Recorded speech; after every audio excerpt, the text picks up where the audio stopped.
Assalamu alaikum everyone. Welcome to my channel Let's Learn with Aisha. Here we are with another video on educational or instructional supervision. अगर आपको educational supervision की history, concept या kinds के बारे में किसी भी किस्म की मालूमात दरकार हैं तो इसी चैनल पर एजुकेशनल सुपरविजन पार्ट 1 को देखना मत भूलिएगा. Link is also given in description. तो बढ़ते हैं अपने टॉपिक की तरफ और वो है qualities of an effective educational और इंस्ट्रक्शनल सुपरवाइज़र. वैसे तो एजुकेशनल रिसर्चर्स ने काफ़ी रिसर्च की है कि उन प्रोफेशनल क्वालिटीज़ की एक लिस्ट बनाई जा सके जो कि सुपरवाइज़र या एडमिनिस्ट्रेटर से एक्सपेक्ट किया जाता है कि इनमें होना ज़रूरी है. लेकिन ह्यूमन बींग्स के अंदर तमाम क्वालिटीज़ का एक साथ पाया जाना मुश्किल होता है. बहरहाल एक लिस्ट ऑफ क्वालिटीज़ हम आपके साथ शेयर कर रहे हैं जो कि एक्सपेक्ट किया जाता है कि एजुकेशनल सुपरवाइज़र के अंदर होनी चाहिए. याद रहे ये क्वालिटीज़ या एट्रीब्यूट्स किसी सीनियरिटी या टीचिंग एक्सपीरियंस की बिना पर नहीं होते, but these have to concisely cultivated. और ये कोई फिक्स क्वालिटीज़ भी नहीं है. दीज कैन बी रीइंफोर्स्ड और modified by study and practice. So let me recite these qualities for you first. According to Spurgeon, approachability, perceptiveness, aspiration and faith, becomingness, and imagination and resourcefulness should be the qualities that an educational supervisor must possess. तो अब हम इन qualities को बारी बारी discuss कर लेते हैं. सबसे पहले है हमारे पास अप्रोचेबिलिटी. जैसे कि नाम से ही जाहिर है एक सुपरवाइज़र को फ्रेंडली और असेसिबल होना चाहिए ताकि टीचर्स अपने आइडियाज़ या कॉम्प्लिकेशंस या प्रॉब्लम्स आसानी से सुपरवाइज़र को कन्वे कर सकें और उनको बर वक्त इस्तेमाल किया जा सके या उनका हल निकाला जा सके. लेकिन फ्रेंडली होने के साथ साथ सुपरवाइज़र के अंदर ये क्वालिटी भी होनी चाहिए कि वो इनफॉर्मल डिस्कशन को किस तरह नेचुरली फॉर्मल टॉक की तरफ लेके आता है और उसको डीपर कन्वर्सेशन में तब्दील करता है. सुपरवाइज़र को न्यू आइडियाज़ को ना सिर्फ वेलकम करना चाहिए बल्कि इनकरेजमेंट भी उनकी करनी चाहिए और साथ साथ रियल सिचुएशन में ट्राई, इम्प्लीमेंट एंड एग्जीक्यूट करने के लिए तमाम ज़रूरी वसाइल मुहैया करने चाहिए. सुपरवाइज़र की एक अहम क्वालिटी ये भी है that he should be a good listener ताकि टीचर इंडिविजुअली या ग्रुप में अपने प्रॉब्लम्स इसके साथ डिस्कस कर सकें और उन प्रॉब्लम्स का बर वक्त और मुमकिन हल निकाला जा सके.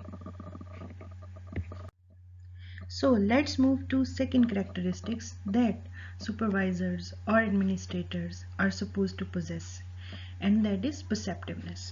Perceptiveness से मुराद है कि एक सुपरवाइज़र टीचर्स की नीड और पर्पसेस की तरफ सेंसिटिविटी का मुजाहरा करे, उन्हें उनके काम की बुनियाद पर रिस्पेक्ट दे.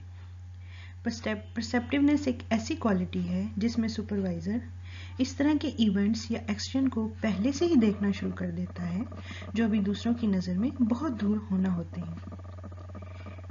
इसके लिए सुपरवाइज़र के पास डीप अवेयरनेस होना ज़रूरी है.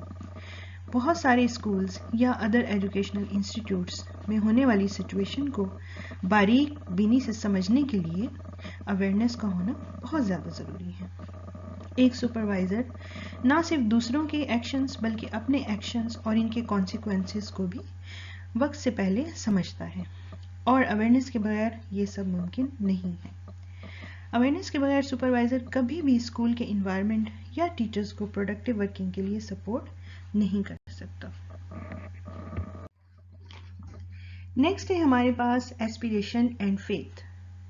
Aspiration, vision and faith should characterize as instructional leaders. Pretty brave है ना.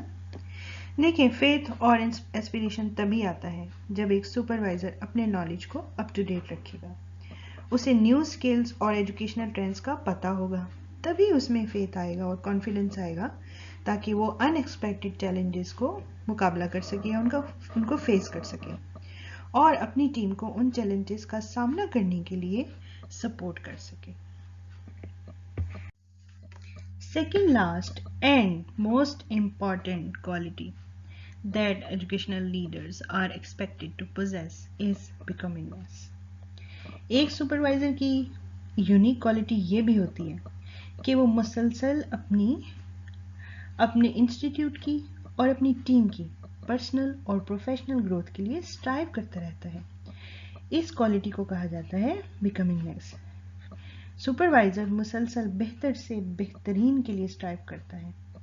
इसके लिए वो अपने नॉलेज को अप टू डेट रखता है, न्यू टेक्निक सीखता है, न्यू स्किल्स की तलाश में रहता है, न्यू एजुकेशनल ट्रेंड्स को एक्सप्लोर करता है और उन्हें अडॉप्ट और इम्प्लीमेंट करने के लिए हर वक्त मसरूफ़ अमल रहता है. अपनी इस क्वालिटी की वजह से वो अपनी टीम के लिए एक मिसाल बन जाता है ताकि उसको फॉलो करें. So, as the slide reads, the concept of continuing growth is germane to supervision.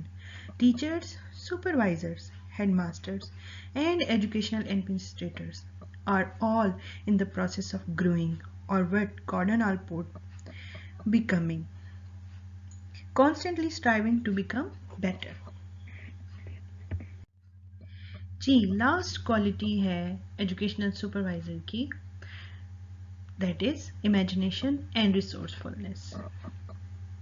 As the slide reads, fresh preparations, seeing new uses of familiar material and procedures, noticing previously unnoticed elements in a situation, willingness to take a calculated risk are all characteristics of good leadership. Persistence, resilience, and willingness to try a good chair, another way when a first way is blocked, should be part of standard equipment of supervision. Imagination और resourceful बहुत ही अहम qualities हैं. अगर ये एक supervisor के अंदर ना हो तो इदारे या इंस्टीट्यूट अक्सर अच्छा परफॉर्म नहीं कर पाते. सिचुएशन और इवेंट्स को अलग नज़र से देखना, ऑलरेडी अवेलेबल मटेरियल या प्रोसीजर्स या जो अननोटिस चीज़ें हैं उनको नए तरीके से प्रॉब्लम्स के सलूशन के लिए इस्तेमाल करना, या मेंटल और फिजिकल ब्लॉक्स का सलूशन निकालना अपने रिसोर्सेज में रहते हुए इमेजिनेशन एंड रिसोर्सफुलनेस कहलाता है. सुपरवाइजर जो है हमेशा कैलकुलेटेड रिस्क लेने के लिए तैयार रहता है. जी व्यूअर्स, इसी के साथ हम आज के सेशन को एंड करते हैं. आई होप कि आपको हमारी एफर्ट्स पसंद आ रही होंगी. हमें अपनी कीमती राय से लाइक, सब्सक्राइब, शेयर और कमेंट करके ज़रूर आगाह कीजिए ताकि हम इस सिलसिले को बरकरार रख सकें. तब तक के लिए take good care of yourself and spread positivity. Good bye and अल्लाह हाफिज़.